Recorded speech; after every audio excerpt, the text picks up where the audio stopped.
여러분 안녕하세요. 오늘도 여러분들과 같이 하나님께서 예배해 주신 그 축복 같이 묵상하는 시간을 가질 텐데요. 오늘은 잠언 3장 1절에서 10절 말씀 보도록 하겠습니다. 오늘 정말 놀라운 말씀이 여러분들에게 선물 되어질 줄 믿습니다. 오늘도 조금 여러분들이 쉽게 이해하실 수 있도록 쉬운 성경으로 여러분들에게 나누도록 하겠습니다. 먼저 1절부터 4절 보도록 하겠습니다.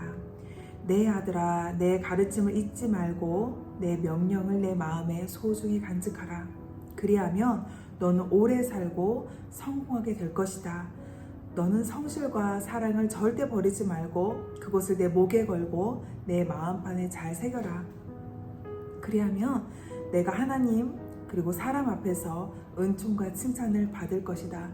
여러분, 하나님 앞에서 그리고 사람들 앞에서 은총과 칭찬을 받을 수 있는 방법이 있습니다. 그것은 어떤 거냐면 무엇보다 하나님의 명령과 하나님의 가르침을 소중히 여기는 사람, 그리고 그 말씀을 붙들고 그 말씀을 그냥 겉으로만 취하는 것이 아니라 내 마음판에 새기고 나아가기 시작했을 때 사람 앞에서 그리고 하나님 앞에서 은총과 사랑과 칭찬을 받을 것이라고 이야기하는 것입니다. 여러분, 저는 사실 믿지 않는 가정에서 제가 믿음의 첫 세대입니다. 제가 믿음으로 이렇게 성장하면서 저는 가정에서 그렇게 인정받지 못한 딸이었습니다. 저의 형제 순위도 딸, 그리고 제 밑에 아들이에요. 그래서 저보다는 사실 부모님이 아들을 조금 더 네, 편애는 하지 않으셨지만 사실 아들이 귀한 아들이 태어났잖아요. 그래서 상대적으로 제가 조금 묻히는 자리에 있었습니다. 그러다 보니 이제 사실 제가 정말 더 잘해야지만 부모님의 사랑과 관심을 더 받을 수 있는 그런 자리에 있었어요.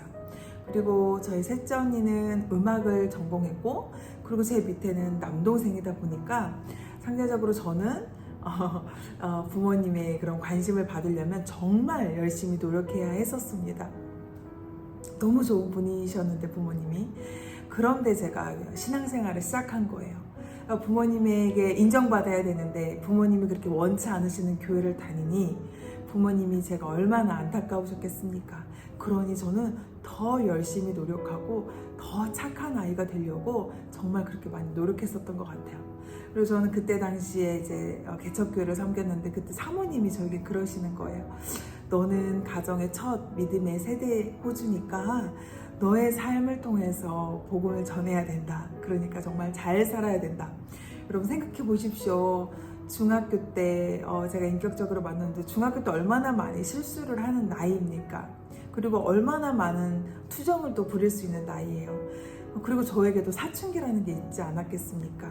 그런데 제가 그 시기에 인격적인 주님을 만나서 사실 부모님에게 마땅히 투정 부려야 되고 부모님에게 사실 저희 뜻대로 하고 싶었던 것을 잘 말씀 못 드리고 유일하게 제가 하고 싶었던 것을 말씀드렸던 게 바로 교회 가고 싶다라는 것이었어요. 나머지는 정말로 칭찬을 많이 받는 그런 딸이었어요. 그렇게 살아야지만 저의 가정에 제가 복음을 전할 수밖에 없는 그러한 저의 삶이었던 것이죠. 그러니까 그게 사실 그때는 어려웠어요. 부모님에게 인정받기 위하여서 그리고 부모님에게 복음을 전하기 위하여서 제 삶으로 주님께 드리는 그런 모습들이 그때 당시에는 참 버거웠었습니다. 그런데 시간이 지나면서 하나님이 저는 정말 보잘것없었던 사람이었거든요. 그런데 교회를 다니면서 그때부터 저에게 없던 은사들이 부어지기 시작했던 거예요. 그것이 무엇이냐면 언변의 은사였습니다.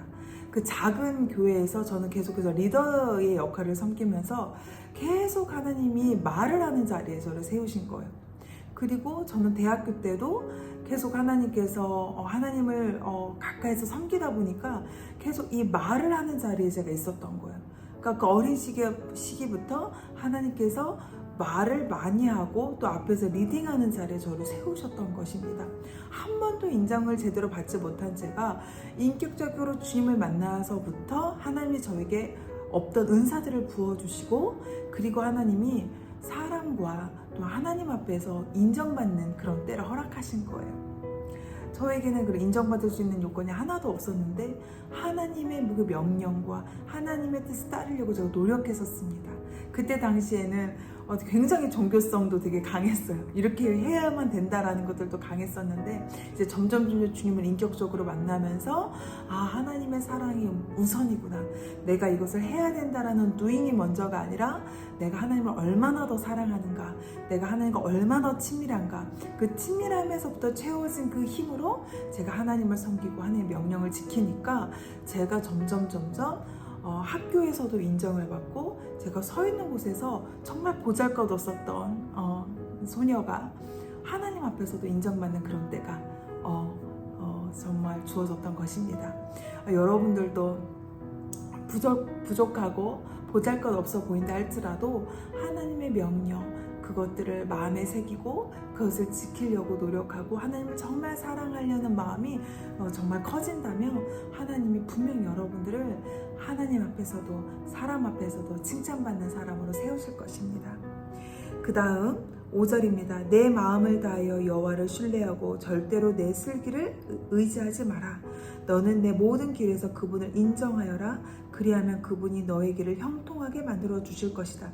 여러분 모든 순간순간 주님을 인정하라고 하십니다. 그때 하나님께서 여러분들의 삶을 형통하게 하신다라고 말씀하십니다. 7절입니다. 스스로 지혜로운 체 하지 말고 여호와를 경외하고 악한 일을 피하여라. 그것이 내 몸에 치유하며 내 뼈들을 윤택하게 할 것이다. 내 재물과 내 수확물의 첫 열매를 드려라. 여호와를 공경하여라. 그러면 내 창고들이 차고 넘치게 될 것이며 내 포도주 틀이 포도주로 가득할 것이다. 여기서 분명히 말씀하시는 것은 모든 순간순간마다 그분을 인정하고 내가 서 있는 이곳, 나를 부르신 이곳도 하나님의 주권 아래에 부르셨다라는 것을 인정하면서 나아갔을 때 하나님께서 여러분들의 삶을 형통하게 하실 거라고 약속하십니다. 그리고 또 한 가지 주의해야 될 것이 무엇이냐면 너희 스스로 지혜롭다고 여기지 말아라. 여호와를 경외해라. 그러니까 우리의 지혜보다 더 능한 것이 무엇입니까? 바로 하나님의 지혜인 것이죠. 우리는 정말 하나님의 그런 소유된 백성임에 불과합니다. 그렇기 때문에 여러분들 우리가 정말 지혜롭지 하지 말고 하나님이 나의 지혜이시다. 하나님이 나의 모든 지혜 근원이시다 라는 것들을 여러분들이 인정하셨으면 좋겠습니다. 그래야 할 때 하나님이 여러분들을 치료하시고 내 뼈를 윤택하게 하실 뿐만이 아니라 여러분들의 창고를 차고 넘치게 하시겠다고 약속하십니다. 그래서 여러분 오늘 제가 여러분들에게 간증했던 것들을 좀 기억하십시오. 우리가 부족하지만 하나님을 사랑하고 하나님의 명령을 다 지킬 수 없어요. 우리 힘으로. 하지만 분명한 것은 내가 하나님을 바라보기 시작했을 때 하나님이 원하는 결정들을 순간순간 할 수 있다라는 것이죠. 누구의 힘으로요? 하나님의 힘으로 할 수 있는 것입니다. 그러니 여러분 우리가 항상 주님과 동행하고 주님과 함께 걸어가는 훈련들을 여러분 하십시다. 그 시작이 바로 저는 큐티라고 생각합니다. 이 큐티의 시간이 바로 오늘 이 말씀처럼 이 말씀 우리 마음판에 새기는 시간인 것입니다. 여러분들 오늘도 하나님의 그 명령, 하나님의 뜻을 최우선으로 여기며 나아가는 여러분들의 삶이 되시기를 축복합니다. 여러분 오늘도 함께 해주셔서 감사합니다.